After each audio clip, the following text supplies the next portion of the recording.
Good morning, CSL Dallas. Good morning.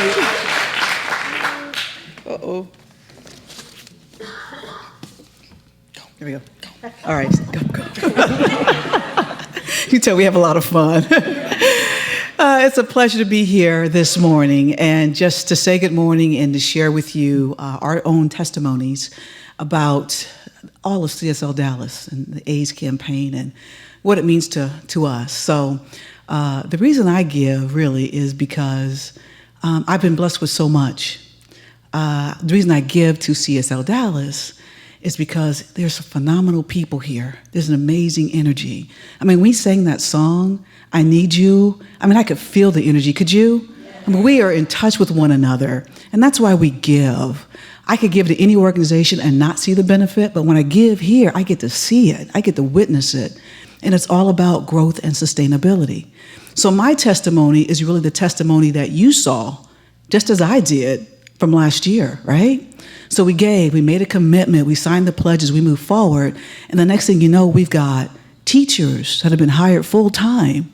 We got a ministry that's expanded, right? We got a musician that is full-time staff now. And we got to take the classes for a deep, deep discount, right? Right? I'm like, whoa, this is awesome, right? So when we give, we support each other. And I say all the time, prayer is faith, but so is giving. When you give, you're demonstrating your faith, right? So I have faith in CSL Dallas. I've seen it work. I want this place to be here not just today, but tomorrow and 50 years into the future. And so I'm going to ask that you join us and give wholeheartedly. And I got to say that when I first gave, I was like, oh my God, this doesn't feel good. I don't know if I'm going to be able to make this commitment. But then Spirit shows up and stuff happens, right? So I have benefited the last 3 years that I've given in ways that I can't imagine. More income, lovely career, awesome spouse, relationship great with family. It's like when you give, the universe gives back. And that's really, really cool. So I want you to join. I want you to dig deep. I want you to just go for it because you never know what happens when you absolutely apply yourselves. Remember, prosperity is a state of mind. You can do it. Awesome. Good morning again, and I'm going to do a little sidebar because I love that song. Dana and I had that song play at our wedding. So in my old I'm going, hallelujah! It was awesome. So, when we were asked to give the, I won't step though. We were asked to give our testimony. I know you've been hearing people give their testimonies the entire month of October, and I wanted to do something a little bit different. I couldn't figure out how could I make it different. So I'm just going to tell you a little bit about my path. Growing up, I went to traditional churches. I was raised Baptist. As a young adult in my 20s, I went into what we call the charismatic movement. Was very entrenched in the churches. Yeah. Well, it got some good roots.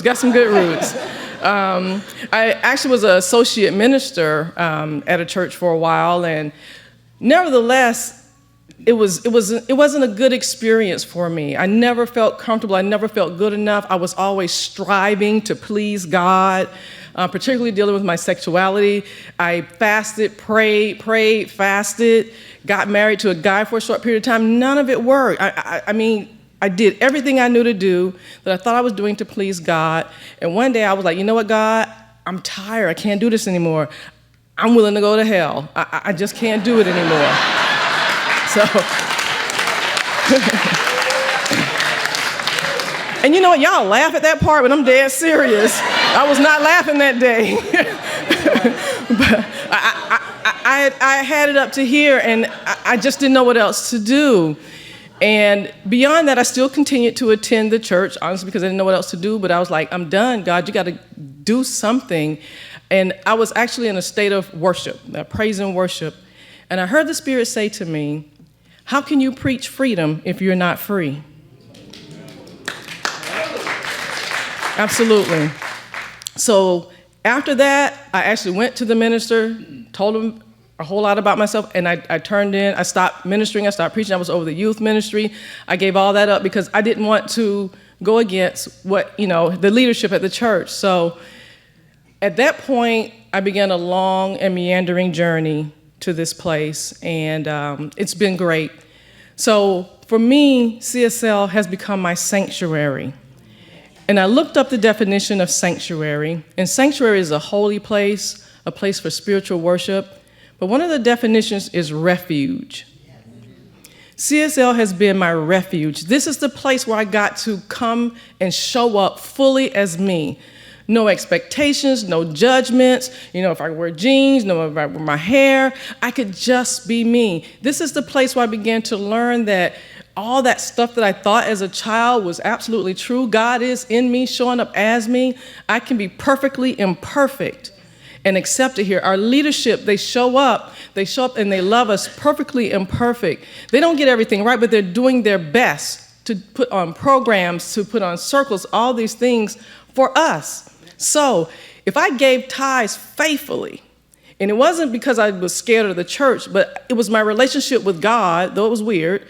If I gave tithes at that time to a God that I felt I couldn't please, how much more can I give here? To where I know God loves me, where I know God shows up in as me. I can be me. I don't have to hide. I don't have to lie. I don't have to pretend.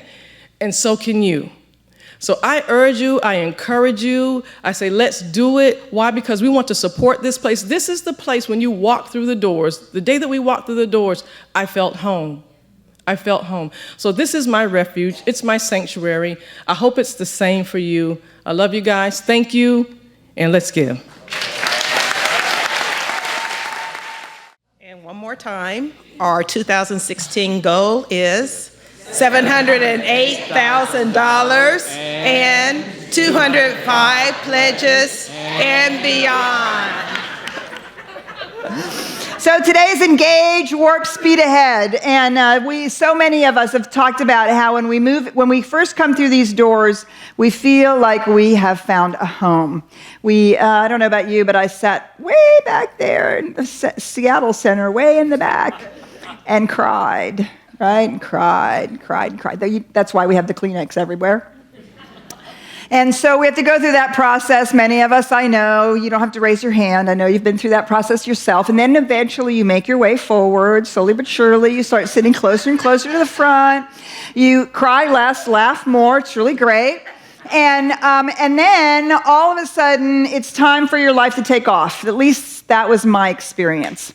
Once the opportunity for healing took place, then it was time to engage. I love that. I'm going to grow up to be Jean-Luc Picard. Engage. Warp speed ahead.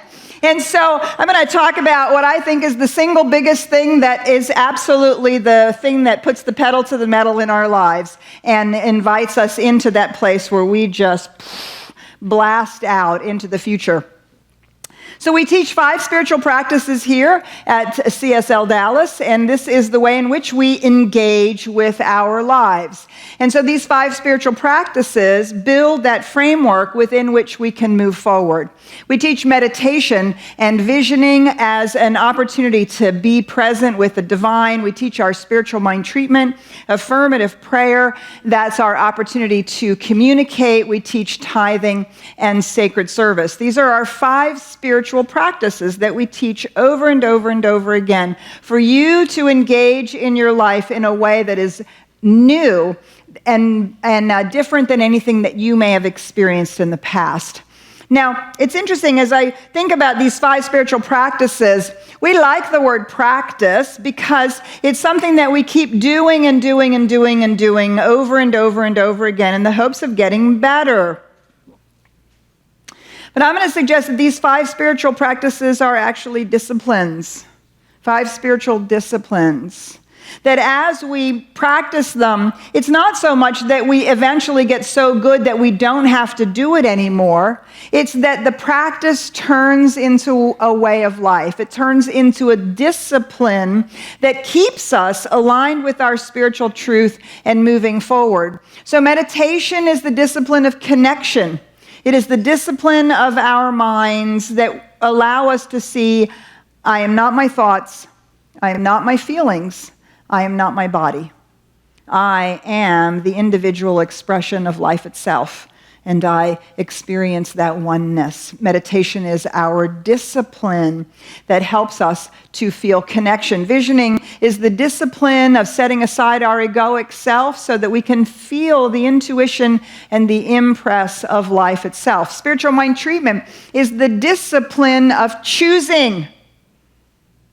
Making choices, which we don't always like to do. We like to keep the playing field open. We want to make sure we don't limit God. We want to know that everything is possible, right? But eventually you have to choose. You have to decide on something, and you have to move forward on it. And spiritual mind treatment is the faithful practice of the use of the law in service to our choices. We teach sacred service, or sacred service is the discipline that reminds us that we are not alone. And it's not all about us. I know. Wait a minute. Sacred service is that reminder, and it is that discipline that keeps us engaged with the larger whole and allows us to experience ourselves as part of the oneness.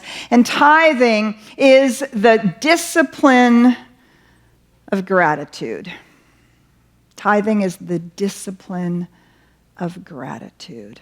Not just being grateful when we feel like being grateful, but actually deciding and reminding ourselves of what we are grateful for on a regular basis.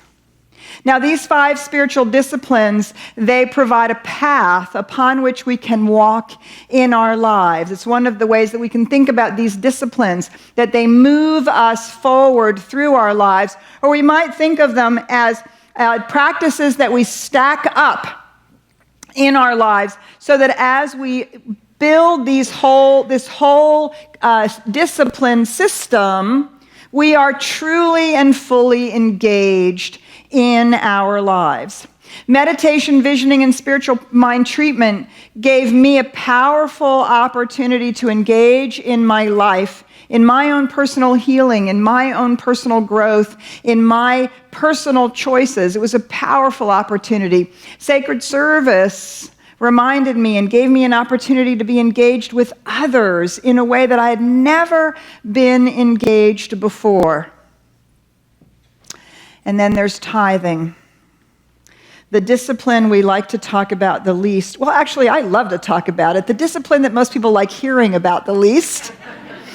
Tithing, that wonderful spiritual discipline of gratitude. Tithing is the discipline that reminds us to be grateful of that which we have already received. When we write our check for 10%, we can look at that check and go, wow, I have already received 10 times that amount. And we can notice what's really happening in our lives already, the good that we are already being showered with. Tithing is an opportunity of faith that there is actually enough. That when I give my 10%, somehow, in some miraculous way, Spirit supports me to allow me to absolutely have the life of my dreams on the 90% that's left. We use faith in healing our physical ailments, in growing our businesses, in building relationships. Why not this amazing act of faith that says, yes, I am willing to stake my money on the fact that the universe supports me and that there is, in fact, enough. Tithing is the discipline of 10% or more. Now, where does the 10% come from? Well, it originates in the biblical passages in the Hebrew Bible, where the Hebrews were invited to bring 10% of all of their goods to the temple, so that if there was a famine, there was enough for the village to eat on. There was enough food that had been stored for the village to eat. And that 10% has been handed down as the tithe, which we give in. So I'm not certain that there's anything magic about 10%. Eric Butterworth actually says 10% is training wheels. 10% is where we start. The Rockefellers, they gave 50%. They gave 50%. Now, they had a lot, so they had a lot to give. But they gave 50% of all of their money away, and they built libraries and schools all over the country with those gifts. So the 10% is, well, so this is not in the Bible. This is the Gospel according to Petra. I think it's 10% because it's easy to figure out. 10 sheep, 1 goes to the temple. 10 bags of corn, 1 goes to the temple. Okay, so no, we're not working in sheep and bags of corn, we're working in dollars. Great, you just move the decimal point. That's it. And you don't have to figure it out over and over and over again. And you see, this is a part of what makes it a discipline. What if today I have a moment of fear that I don't think there's enough? Maybe I should only give 5% or 2%, or maybe I shouldn't give anything at all. I'm not sure. I don't know. Do you see, when we say it's 10%, it's easy to figure out, and it's an automatic amount. We don't have to keep deciding it over and over and over again. Now, I have a massive confession to make. We did this healthy eating and this healthy living thing the last 2 months. I've been really great about being off sugar. I went to the gym, and then I stopped. Why? Because I talked myself out of it. I talked myself out of it. And how can I talk myself out of it? Because I don't have a regular discipline around it. Do you see? When you go to the gym, because you say you're going to go to the gym, you go to do aerobics, you go do this, you go do that. It's an hour, you take it, you do the hour, it's at 7 o'clock every morning or whatever it is, and then you just go, and you don't have to think about it. When I have a system like that in place, I don't talk myself out of it nearly as often because it's a discipline, simply a discipline, 10% of everything that comes in. There's no opportunity to allow my fear to grow or my complacency to grow, or my uncertainty. I simply continue the discipline. Now, tithing goes to our spiritual place where we are spiritually fed, not to charity, because it is a spiritual practice. It's not an opportunity. It's not about a handout. It's not even about a hand up to others. It is a spiritual practice, and it is in our spiritual life that we engage in tithing. And so we tithe to the places that we are spiritually fed. And finally, tithing is a joyous practice that produces freedom. We don't teach give till it hurts. Well, we certainly don't teach meditate till it hurts. I think you should pray until you feel bad. We do not teach sacred service as martyrdom. So why would we teach tithing that way? No, we tithe because it is an opportunity for us to express our joy and to experience the joy of the abundance of our lives. And to move out of our limited thinking, the little boxes. I don't know why. Reverend Karen has said it in the last couple of Sundays. Money is that weird, funny bunny sort of thing. God is in every other area of our life except money, because money is real. Right? Isn't that a little part of us can have that? And so when we practice tithing, we're moving that last area of life. We're moving it up into spiritual reality, into the spiritual realm. So I have many, many, many experiences and stories about this, but the one that I want to share with you today is probably one of the most significant. When I came to this community in 1993, my son was 18 months old. I moved to Dallas so that my parents could help me raise my child. And I visited, there were a couple of centers, a couple of New Thought and Science of Mind communities, and I visited them all, and I decided to land at this one. And I introduced myself to the minister and said, hey, I've been a minister for 10 years.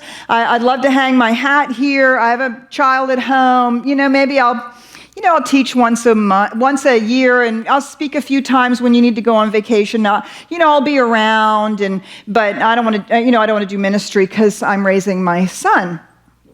And that was great. Yes, fabulous.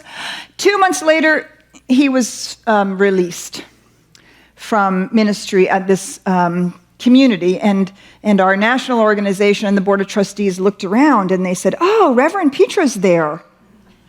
Why doesn't she come be our interim minister? So I was a full-time student, a full-time mom, and a full-time interim minister for a year. Yeah. Mm-hmm.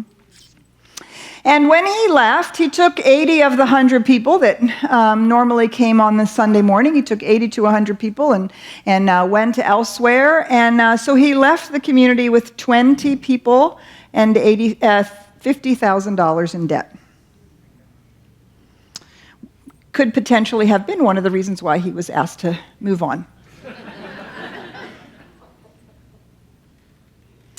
So I remember those first few meetings with the Board of Trustees. What are we going to do? What are we going to do? How are we going to do it? What are we going to do with this debt? We better get a line of credit. We better borrow some money. I don't think anybody, and we have enough people in the community that's going to pay that off. I just don't. And round and round and round they went, and I just sat and waited. And after a couple of meetings of woe is me and isn't it awful, and I drew the line at bashing anybody, just allowed that to run its course, and until finally they looked at me and they said, well, what do you think we should do? I said, well, you're not going to like my answer. That's all right, we want to hear it, because none of our answers are really panning out anyway. I said, great. So then what we're going to do is we're going to start tithing. In that moment, the air got sucked out of the room. On what are we going to tithe? We need all our money to pay back our bills. No, actually, what we need to do is demonstrate that we have faith that the universe supports us, have gratitude for all that is coming to us. We need to have the discipline of actually living our principles. So we're going to tithe. So every Sunday, we would take the collection, and on Monday, we'd count the money, and we'd write a 10% check and send it off to CSL.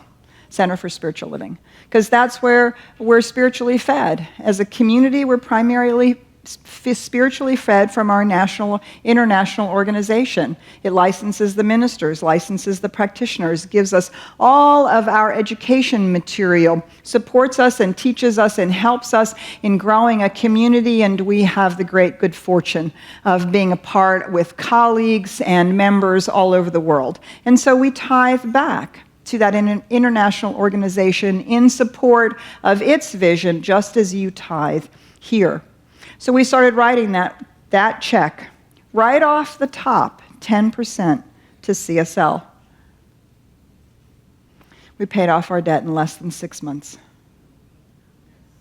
And it was the only strategy we used, was to tithe. And in that moment, a whole group of people had an experience, and I had a significant experience of having my life warp-speeded into a new place. We were engaged in such an amazing way that we grew that community so quickly, so amazingly, that we were able to turn around and hire a new minister. Within 8 months, we were able to hire a new minister, because I certainly wasn't going to do it. I had a child at home. I was in school. I was busy. 3 years later, the minister that we hired got married, moved to Austin, left, and we were back down to 20 people, and we were $30,000 in debt. And we owed the minister money. They looked around. Oh, Reverend Petra, there you are. Wouldn't you like to be interim minister again? It's like, okay, well, if we're going to do this again, we're going to do this again. And we went through the same thing. What are we going to do? We are going to start tithing. We're not going to hold the tithe as a debt on the books. We're going to write the tithe check. $30,000 was paid off in less than 3 months. What was the strategy? We tithed. Because it was an outrageous act of faith. Sometimes when I have been moving in this direction in my life, I started out with 1%, and then I grew to 2%, and then I did 4%. I felt like I was throwing the gauntlet down in God's face when I went to 5. Okay, if this really works, by God, you better support me, because I don't know how this is going to work out. It was like a gauntlet. And if that's where we start, that's okay. But at some point when we get to that place where we are tithing, Edwene Gaines says this: God does not need my money. Why should I tithe? Well, of course God doesn't need your money. You need to give, because tithing is a beginning discipline in giving and receiving. It increases our faith and pushes us through conscious fear.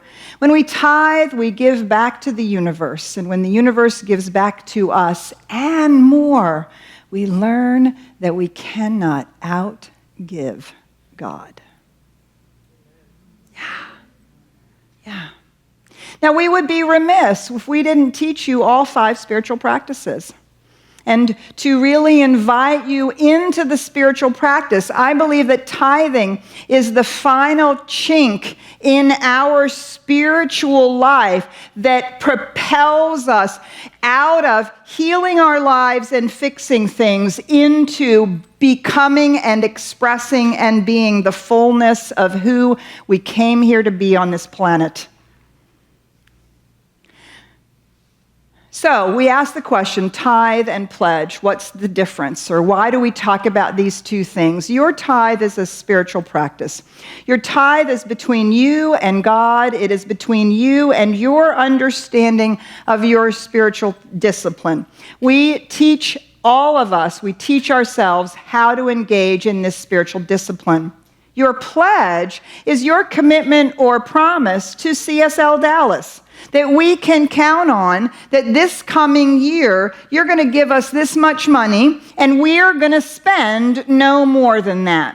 Your pledge allows us to be in adult relationship as a community. Your tithe is your spiritual practice, and it is your business. Now, we invite you, ask you, encourage you to tithe. And we hope and ask and expect that you'll tithe here at CSLDallas because you are being spiritually fed. But the reality of it is that CSLDallas does not need your tithe. It needs your pledge. You need to tithe as part of your spiritual discipline. Now, to talk a little bit more about what you are pledging to, we're going to bring Reverend Karen up here to share some good news. Thank you. So, many of you know that 5 or 6 months ago, we started a process whereby we felt there was certainly this feeling over these past few years that there is this new impulse, our community is thriving, there's this energetic, and it's a pulse that you can feel. And none of us, I don't even think, there were a few of us that could say what our purpose and our mission was. Could any of y'all do that right now? Yeah. So we started this process, right. We started this process 5 or 6 months ago, and some of you remember the butcher paper and Pankey Hall and all that, so you've been involved in this process. And we've kept distilling it, and so I just wanted to share that we're revealing that now. We revealed this last Sunday at the luncheon, and so we want you all to know what it is. What is our purpose and what is our mission as we move forward in faith and in thriving together. So just so you know, we also have something else, and the core council, the staff, the leadership, everyone in this community thinks of this thing called a hedgehog principle. And it's the one thing that we want to do best, that sets us apart. A hedgehog can do one thing, and that's curl up in a ball. And as long as it does that one thing, it stays alive and it thrives. Okay, so our one thing is to teach and practice science of mind in a container for personal and global transformation. But it's great, but it's not sexy. Okay, but I want you to know that's our hedgehog principle. Okay, so our purpose is who we are and what is our reason for being. And there was this great intensity that happened this summer. And so as we moved around this process, it was like we just keep landing on this, and we keep landing on this. So I'm here to share with you that our purpose for CSLDallas is to be radically inclusive and spiritually progressive, and it means transformed lives. That's what we're all about. So how many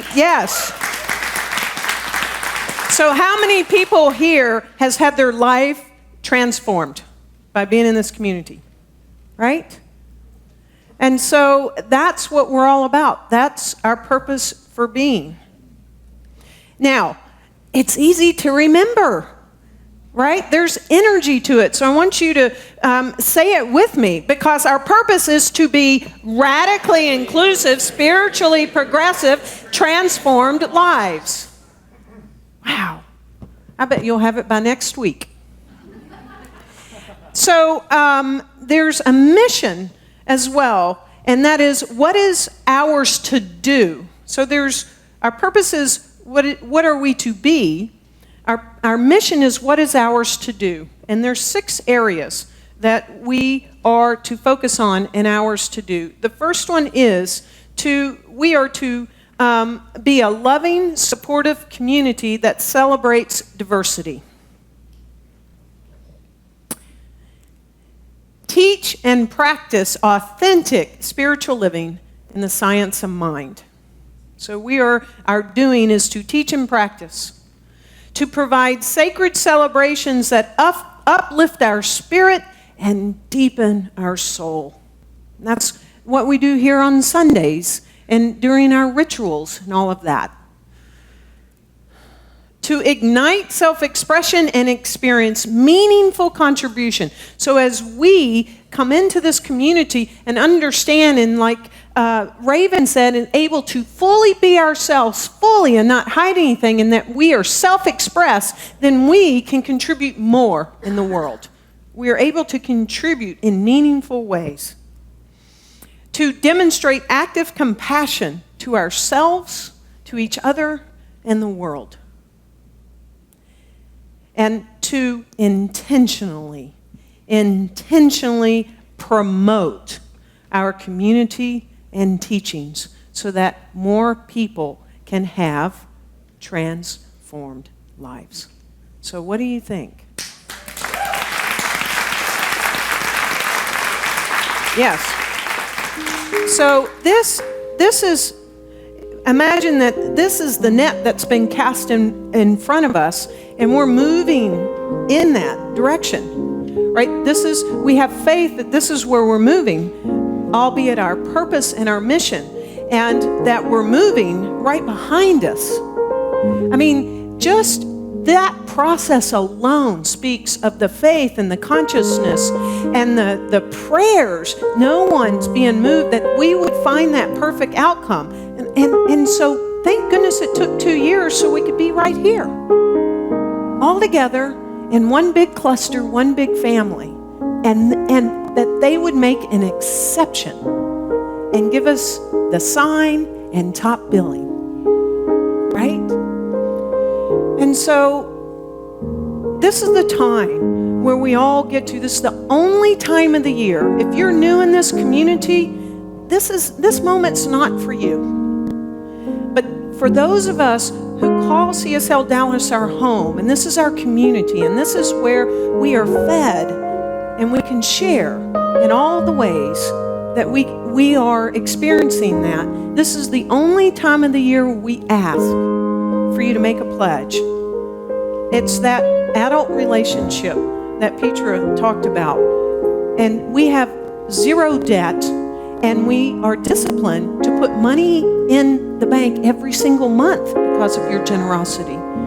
So we have $60,000, I think is the amount, in the reserve account. So we're being responsible with the generosity that you are giving to each of us, this community. So some of us have already pledged, right? Many of us are tithing. But this is the moment where collectively in our community, we get to have this act of showing our faith, and we're pledging to each other right here is who we're pledging to. So in a moment, the greeters are going to pass out a pledge card. I invite you, please, everyone take a pledge card, even if you've already pledged. And when you get that pledge card, I invite you to go within and to remember those moments where you know your life has been transformed because you're here. That we are a community that is radically inclusive. You are so loved and welcomed precisely as you are. That we're spiritually progressive. Yes, we're not your typical church. And that lives are transformed. And the more we collectively allow ourselves to give to one another, we know that more lives are touched, including ours. We can bring more programs forward, more classes, more space. And so I invite you to go within to that wisdom that is urging you to give and to pledge, because that creates the abundance in your life and in our lives in 2016. It works. The law of circulation is a law. It works. That's why we teach you this practice. Not for us, but for you. And so if you've already pledged, I invite you to go within and see if there is something urging you to give even more in this moment to each of us. And then as you fill out the card, if you have already pledged and you feel that and you want to do a second one, just put your name. You don't have to put any more information.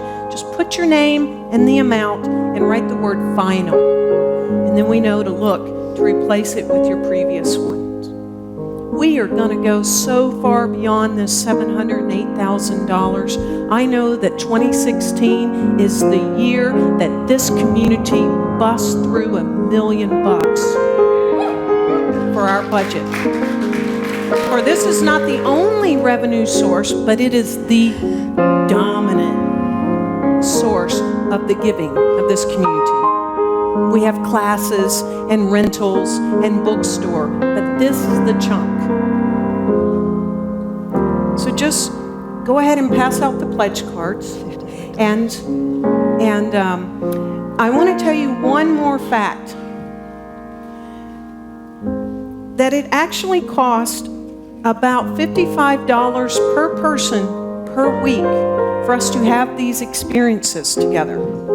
And so if those of us, and that's a watermark. You know, on a lake, they gauge how the lake is doing based upon that watermark.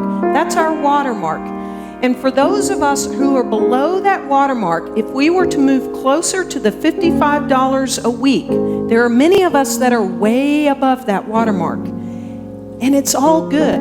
But for those of us below would raise closer to that watermark, if we all did that, we'd have $300,000 to $400,000 more dollars than what our goal even is. So as we give each a little and raise up in our faith, we all raise together. And so after you filled out your pledge card, Andrew and the team's going to sing a beautiful song. We want you to physically come up and place your pledge in here. And everybody else hold the consciousness until we're all done. The consciousness of abundance and prosperity. We're going to ring the little crystal bowl. And then Jim and Marcia are going to give you a button, unless you've already received one. Oh. I celebrate my abundance today by giving this gift. I show my faith as I open my heart. My world becomes a better place. I release all fear as I share gratefully this love that I give always gives back to me. Knowing my oneness with everything else, I know that all that I give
So, I'm going to invite us all to stand.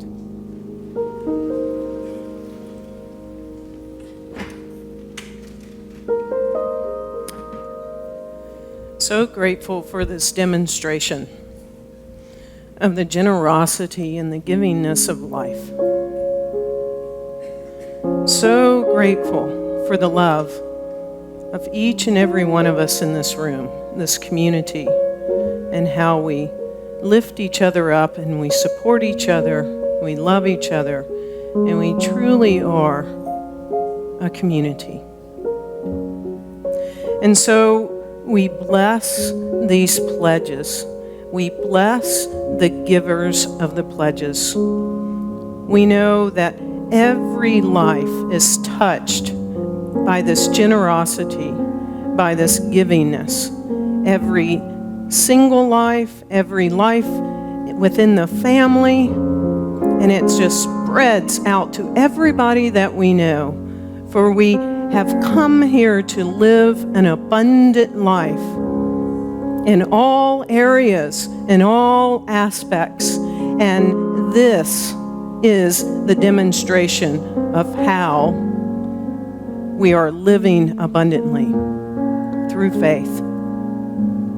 And so this is a moment where there is a recognition that this community, known as CSLDallas, is a thriving, a prosperous, an expanding, and an ever-changing community that continues to grow, to love, to prosper, and to connect with one another. And as we do that, the very world itself is changed. And so we bless each of us for being the I am that I am. And so it is.